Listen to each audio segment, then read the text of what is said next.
2025 Batam menghadapi tantangan yang tak mudah. Satu sisi, geliat investasi masih terasa, tapi dari sisi lain tekanan global makin mengguncang. Meskipun tarif ekspor ke Amerika turun dari 32% ke 19%, tapi tetap akan jadi ancaman bagi eksportir Batam. Belum lagi harga gas industri masih tertahan di atas 13.000 US dollar per MMBTU. Dan dari seberang Selat Johor Singapura, Special Economic Zone muncul sebagai ancaman baru. Di tengah tantangan itu, Batam tetap mencatatkan pertumbuhan 6,69% di 2024, lebih tinggi dari nasional. Kontribusinya terhadap PDRB Kepri bahkan menembus angka 66%. Tapi kita semua tahu, pertumbuhan tanpa ketahanan hanya akan jadi capaian sementara. Karena itulah, arah dan kepemimpinan menjadi krusial. Dari Batam, komitmen itu dinyatakan langsung oleh Kepala BP Batam sekaligus Wali Kota Batam, Amsakar Ahmad.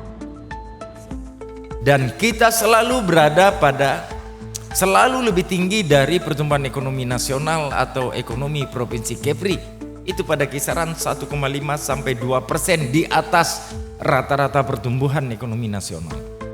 Pernyataan itu tak berhenti sebagai wacana. BP Batam mulai bergerak dari dokumen ke sistem, dari sistem ke eksekusi. Dari 2 kali kami dipanggil dan diberikan arahan, intinya Pak Presiden meminta supaya kita berpikir, bertindak dan melaksanakan apa yang disebut dengan investasi inklusif. Investasi inklusif itu ada ujungnya bagaimana masyarakat mendapatkan manfaat, bagaimana masyarakat mendapatkan keadilan dari seluruh proses rangkaian investasi yang kita lakukan di Batam ini. Namun dari lapangan suara lain juga muncul. Suara dari kawasan industri yang merasakan langsung tekanan paling nyata. Harga gas di Batam tak kunjung turun dan kompetitor regional menawarkan paket investasi yang jauh lebih menarik. Dan di tengah semua itu, tekanan dari luar negeri tak bisa diabaikan. Bagi sektor ekspor, ancaman dari Amerika Serikat adalah pukulan langsung ke perut industri.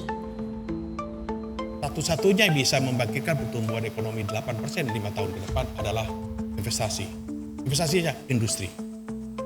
Kita sebagai pelaku langsung Bapak Ibu dan real yang di lapangan yang berhasil menarik investasi, kita menarik bukannya gampang, susah sekali. Tetapi kalau ini bisa menjadi sebuah kekuatan, bisa kompak bersama-sama, tidak ada yang tidak mungkin. Dalam kondisi semacam itu, efisiensi tak lagi pilihan, tapi keharusan. Dan dari sektor keuangan, solusi mulai dijawab. Bank Mandiri menghadirkan e-invoicing, e-garansi elektronik dan sistem pembiayaan cepat 1 kali 24 jam. Dunia usaha tak punya waktu untuk birokrasi. Mereka butuh kepastian dan kecepatan. Di Mandiri kita punya boleh dicoba layanan yang namanya electronic invoice present and payment. Jadi kita bukan menggantikan invoice asli, tetapi kita bisa mengkonversi invoice yang tadi, datanya masuk ke dalam data elektronik dan langsung dikirimkan kepada yang kita mau tagih. Gitu. Jadi kalau nasabah mandiri menagihkannya ke nasabah mandiri juga. Namun percepatan layanan tak bisa berdiri sendiri. Batam butuh fondasi yang lebih dalam, stabilitas harga, regulasi yang sinkron, dan visi jangka panjang. Dengan realisasi investasi PMA senilai 43,26 triliun di 2024, Batam masih menarik. Tapi di balik itu muncul pertanyaan penting, apakah keunggulan Batam masih cukup untuk 5 tahun ke depan?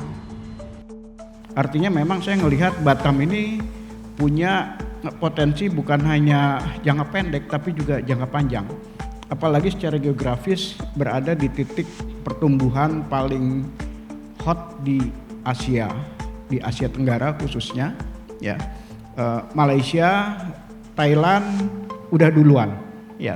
Kalau dilihat dari struktur ekspor, mereka udah sejak lama fokus di manufaktur.